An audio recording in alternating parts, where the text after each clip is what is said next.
भी पिज्जा में वो स्वाद नहीं ला पा रही थी जिसके सब दीवाने थे।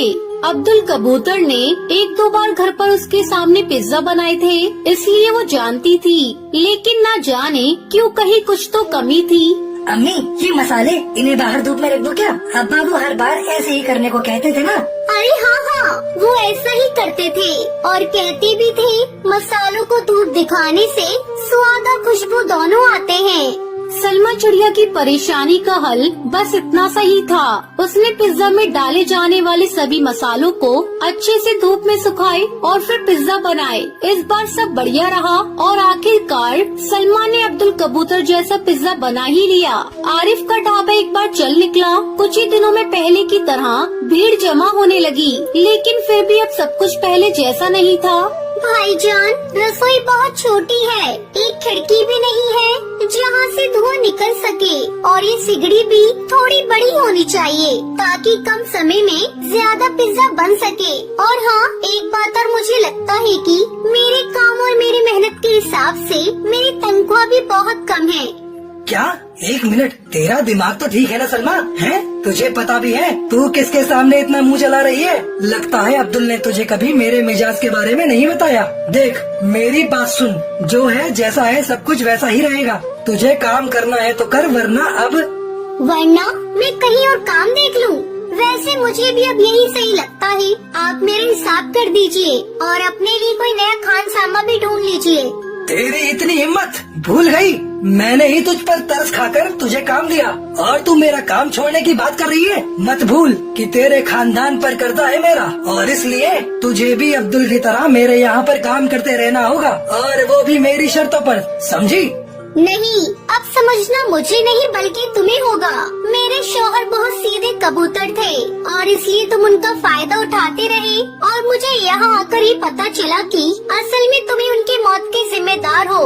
तुमने वो टूटी सिगड़ी सही वक्त पर बदलवा दी होती तो मेरे शौहर आज जिंदा होते। तो बात ये है कि तुम्हारा कर्जा तो गया भाड़ में। अगर सीधी तरह से मेरे बकाई पैसे मुझे नहीं दिए तो मैं यहाँ से सीधे पुलिस के पास जाऊंगी, समझे?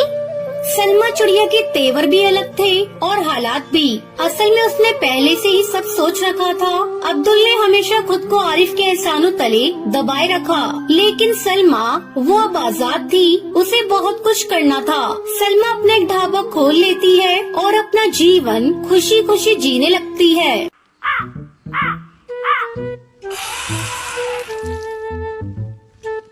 केरला के जंगल में टूनी चिड़िया अपनी बेटी टुनटुनी के साथ रहती थी। टूनी का एक बेटा भी था, कालू। वो एक सेठ के यहाँ जॉब करता था। एक दिन वो सेठ की बेटी से शादी करके अपने घर लेकर आता है। अरे बेटा, ये तू किसे लेकर घर आया है? इससे तेरा क्या रिश्ता है?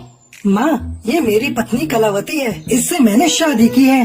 अरे करमजली, ये तूने ये क्या किया? तुझे पता था ना कि घर में तेरी जवान बहन अभी कुंवारी बैठी है, उसके बारे में तूने कुछ नहीं सोचा। तुझे इस कलमुही से ही शादी करनी थी, तो कम से कम तू टुनटुनी की शादी होने तक ही रुक जाता। तेरी इन हरकतों की वजह से तेरी बहन से अब कौन शादी करेगा? मुझे तुझसे ये उम्मीद बिल्कुल भी नहीं थी। चला जा यहाँ से, मैं तेरा चेहरा भी नहीं देखना चाहती। यहाँ रहने कौन आया है माँ जी? हमें तो मेरे पापा ने एक बहुत बड़ा घोंसला गिफ्ट किया है, हम लोग वहीं रहेंगे। देख लिया ना अपनी माँ को, बड़ी अपनी माँ की तारीफ करते थे। मेरी माँ ऐसी है, मेरी माँ वैसी है। इनका असली चेहरा देख लिया ना। अब चलो यहाँ से, मैं इन लोगों के पास एक मिनट भी नहीं रुक सकती। हाँ, चले जाओ, मुझे तुम्हारी कोई जरूरत नहीं। मैं समझ लूंगी, मेरी सिर्फ एक बेटी है। आज से तू मेरे लिए मर गया। माँ, ऐसी बातें मत करो। एक न एक दिन भैया को अपनी भूल का एहसास जरूर होगा। बड़े आए थे माँ का आशीर्वाद लेने, मिल गया ना। अब चलो यहाँ से, मेरा यहाँ दम घुट रहा है। दोनों पति पत्नी वहाँ से चले जाते हैं। इस घटना के बाद से कालू कौआ अपनी माँ को घर खर्च के ही पैसे देना बंद कर देता है। एक दिन टूनी चिड़िया टुनटुनी से कहती है, टुनटुनी बेटा, ये ले, मेरे पास थोड़े पैसे बचे हुए हैं, इनसे जाकर समोसा बनाने का सारा सामान खरीद कर ले आ। कल से मैं समोसे बनाकर बेचूंगी। घर का खर्च चलाने के लिए कुछ न कुछ तो करना ही पड़ेगा।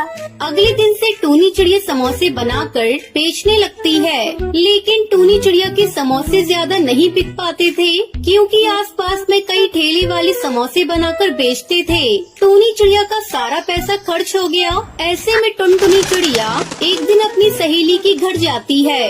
अरे दीदी, मैं बहुत मुसीबत में हूँ, तू मेरी मदद कर दे। कैसी मदद टुनटुनी, तो बोल तो सही, तेरे लिए मेरी जान भी हाजिर है। हरी, मुझे तुझसे कुछ रुपए उधार चाहिए, मैं जल्दी ही तुझे लौटा दूंगी। अच्छा तो ये बात है, मैं तुझे अभी रुपए देती हूँ, पहले ये खा और चक्कर बता कैसी बनी है। मैंने पहली बार रसोई में से बनाया है। टुनटुनी हरी तोती के बनाए हुए पिज्जा पराठा को खाती है। इसका स्वाद तो बहुत अच्छा है, मुझे इसकी रेसिपी बताना, मैं भी अपने घर जाकर बनाऊंगी। हरी तोती टुनटुनी को पिज्जा पराठा बनाने की रेसिपी बता देती है। टुनटुनी उसी समय सोच लेती है कि अब से वो पिज्जा पराठा बनाकर बेचेगी। घर आते समय रास्ते में कुछ पिज्जा बेस के पैकेट खरीद लेती है। टुनटुनी, तू इतने सारे पिज्जा बेस का क्या करेगी? मम्मी, अब से हम लोग पिज्जा पराठा बनाकर बेचेंगे। लेकिन मुझे तो पिज्जा पराठा बनाना नहीं आता।